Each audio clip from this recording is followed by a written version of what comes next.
Chers collègues, chers membres du comité d'histoire, chers publics, je me réjouis donc au nom du comité d'histoire de pouvoir nous retrouver pour cette journée d'études au Petit Palais, que je remercie avant tout pour son accueil.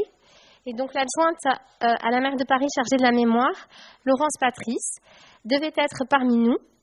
Elle ne peut pas, hélas, et elle m'a chargée de vous dire quelques mots d'accueil. 26 mars 1870, il y a 150 ans, la commune vivait ses derniers jours, ses dernières heures. Il y a 150 ans se déroulaient les journées les plus tragiques de la commune, celles où les communards ont été massacrés dans les rues de Paris, celles aussi où les otages ont été fusillés rue d'Axo, celles où l'espoir d'une république démocratique et sociale a semblé s'évanouir.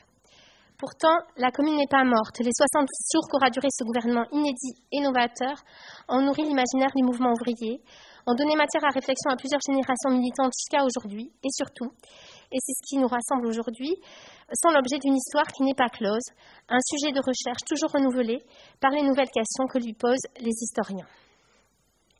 Faire de ces 150 ans une commémoration importante pour la ville de Paris, c'est une façon de permettre aux Parisiennes et aux Parisiens de mieux connaître, ou pour certains de découvrir, un événement majeur dans l'histoire de Paris et dans la construction de sa mémoire.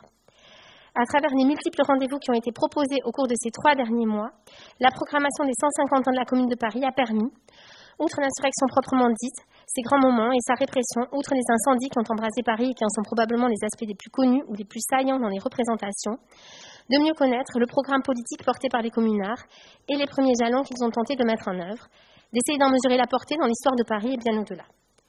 Au terme de ce programme riche, cette journée d'études, organisée par le comité d'histoire de la ville de Paris, est un moment indispensable pour ouvrir encore de nouvelles perspectives à ceux qui s'intéressent à l'histoire de la commune et plus largement à l'histoire de Paris. En proposant d'étudier les événements et leur mémoire à l'échelle du quartier, de la rue, du monument, en les observant vus d'en bas, au plus près des Parisiennes et des Parisiens du printemps 1871, de leurs espoirs, de leurs préoccupations quotidiennes, cette journée d'études propose de saisir les nouveaux enjeux de la recherche, de comprendre les nouvelles perspectives de l'historiographie, et ceci en écoutant les meilleurs spécialistes de la période. Je regrette vivement de ne pouvoir être parmi vous aujourd'hui, mais je me réjouis de pouvoir suivre attentivement vos communications et vos débats grâce à la captation vidéo de cette journée. Je m'en réjouis à titre personnel, mais je me réjouis aussi qu'un public élargi, au-delà de ceux que l'ouverture du Petit Palais aura permis de participer en direct à cet événement, puisse suivre cette journée d'études. Voilà, pour Laurence Patrice.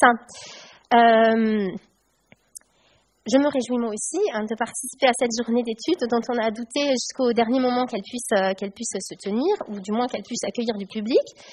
Et effectivement, dans le foisonnement des commémorations festives et scientifiques consacrées cette année à l'anniversaire de la commune, il était nécessaire que le comité d'histoire trouve sa place, d'autant plus que le comité, reformé cette année, a accueilli 2 nouveaux membres, jusqu'à présent sympathisants du comité mais non membres du comité, et spécialistes éminents de la commune, Laure Godineau, Jean-Louis Robert, Quentin de Liermos. Évidemment, je me réjouis aussi d'accueillir les autres participants et je les remercie tous pour les échanges que nous avons eus dans la préparation de cette journée et d'avoir construit avec moi ce programme.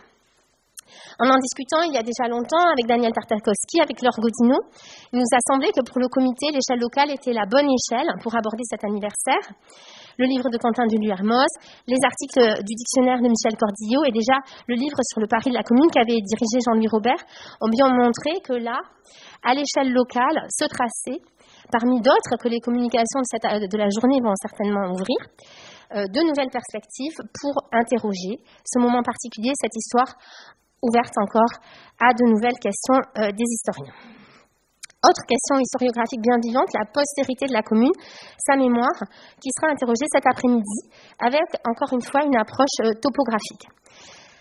Voilà, c'est donc avec un grand plaisir que je vous souhaite un bon colloque, une riche exploration de cette topographie de la commune, où nous interrogerons les échelles, les itinéraires et les mémoires, les cartes de la commune et celles que tracent les historiens pour la comprendre.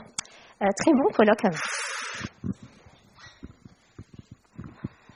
Bon, je ne vais pas répéter ce qu'a dit Marie, je me réjouis à mon tour, même si bien sûr on aurait aimé être beaucoup plus nombreux. D'habitude, cet amphi est plein, mais ça n'est qu'un début. Hein. Bon, je ne vais pas répéter ce que Marie a dit. Ce qui m'a frappé, qu'est-ce qu'il y a, ça ne marche pas? Beaucoup d'initiatives consacrées à la commune, celle-ci, une qui a lieu en même temps à Paris 8, mais d'autres encore, avaient prévu de se tenir en mars, crépuscule et non aurore, disait Madeleine Rébériou. On s'était tous précipités sur l'aurore. Le mauvais temps et les temps qui courent ont voulu que nous nous déplacions sur la fin mai, mais ça n'est pas grave. Je tiens effectivement à signaler après Marie que cet anniversaire de la commune, on se dit toujours que c'est un petit peu difficile de se renouveler quand arrivent les anniversaires obligés, a vraiment donné lieu à des publications et à des approches pas totalement renouvelées, mais qui approfondissent considérablement sur certains points, et notamment sur les problèmes de l'espace, la connaissance de la commune.